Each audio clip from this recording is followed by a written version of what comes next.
วางศิลาฤกษ์โครงการก่อสร้างเขื่อนไฟฟ้าน้ำเนิน1อิงตามข่าวสารคปลรายงานให้รู้ว่าพิธีวางศิลาฤกษ์โครงการก่อสร้างเขื่อนไฟฟ้าน้ำตกน้ำเนิน1เมืองหนองแหดแขวงเชียงขวางได้จัดขึ้นในวันที่29เมษายน2025โดยการให้เกียรติเข้าร่วมของท่านสอนไสยศรีพันดรนายกรัฐมนตรีมีท่านโพไซไสยสอน รัฐมนตรีกระทรวงพลังงานได้บ่แห่พร้อมด้วยการนำแขวงเสียงขวางและแขวงหัวพันท่านสุนทรซาบัณฑิตประธานบริษัทเขื่อนไฟฟ้าน้ำตกน้ำเนิน1จำกัดผู้เดียวพร้อมคณะบริหารบริษัทและภาคส่วนเกี่ยวข้องเข้าร่วม ในพิธีท่านสุริเดช เป่ามณีโคตรผู้จัดการโครงการก่อสร้างเขื่อนไฟฟ้าน้ำตกน้ำเนิน1ได้ให้รู้ว่าโครงการดังกล่าวตั้งอยู่บ้านเพียงหงส์เมืองหนองแหดแขวงเชียงขวางโดยแม่นบริษัทก่อสร้าง47หุ้นส่วนจำกัดแห่งสสเวียดนามเป็นผู้รับเหมาก่อสร้างมีกำลังติดตั้ง124เมกะวัตต์ ระยะการก่อสร้าง54เดือน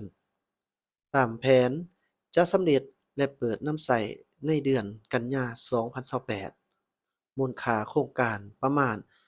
360ล้านดอลลาร์สหรัฐเป็นเขื่อนคอนกรีตเสริมเหล็กสันเขื่อนมีความยาว553เมตรตัวเขื่อนมีความสูง138เมตรพร้อมนี้ท่านฝามนามฟองประธานสภาบริหารบริษัทก่อสร้าง47หุ้นส่วนจำกัดในนามผู้รับเหมาก่อสร้างโครงการก็ได้มีความเห็นต่อพิธีโดยได้แจ้งให้ทราบเกี่ยวกับประวัติการเคลื่อนไหวที่ผลเด่นของบริษัทในระยะที่ผ่านมาพร้อมทั้งให้คำมั่นสัญญาว่าจะเอาใจใส่การก่อสร้างโครงการเขื่อนไฟฟ้าน้ำเนิน1เป็นต้น จะจัดตั้งปฏิบัติการก่อสร้างโครงการตามเทคนิคต่างๆอย่างเข้มงวดเคลื่อนไหวเวียกงานสอดคล้องกับกฎหมายและระเบียบการของสปปลาวดำเนินการก่อสร้างโครงการให้รับประกันทั้งด้านหน้าเวียกคุณภาพเทคนิคความสวยงามสิ่งแวดล้อมและความปลอดภัยทั้งสำเร็จและสามารถมอบรับโครงการตามกำหนดเวลาของสัญญาที่ได้กำหนดไว้ ในโอกาสนี้ท่านรัฐมนตรีกระทรวงพลังงานได้บ่แฮ่ก็ได้ตีราคาว่าโครงการพัฒนาเขื่อนไฟฟ้าน้ำเนิน1แม่นโครงการพัฒนาอุตสาหกรรมพลังงานที่สำคัญโครงการหนึ่งซึ่งติดพันกับการผลิตเพื่อส่งออกโดยเฉพาะแม่นส่งให้สเวียดนามเป็นโครงการที่ลงทุนสูงนำใช้เทคโนโลยีที่ทันสมัยมีลักษณะครบวงจร ซึ่งเชื่อมั่นว่าภายหลังการก่อสร้างโครงการนี้สำเร็จจะเป็นเงื่อนไขอันดีประกอบส่วนสำคัญเข้าในการพัฒนาอุตสาหกรรมพลังงานก็คือการพัฒนาเศรษฐกิจสังคมของชาติโดยเฉพาะการปรับปรุงโครงหลังพื้นฐานและชีวิตการเป็นอยู่ของประชาชน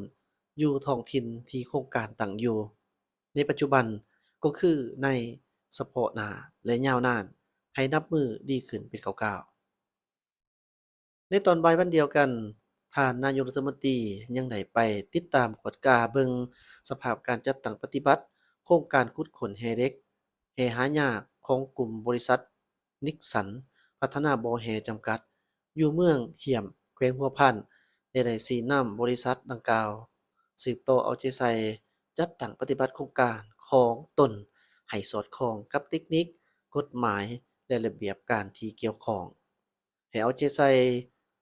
หลีกเลี่ยงการพัฒนาที่ส่งผลกระทบต่อสิ่งแวดล้อมและสังคม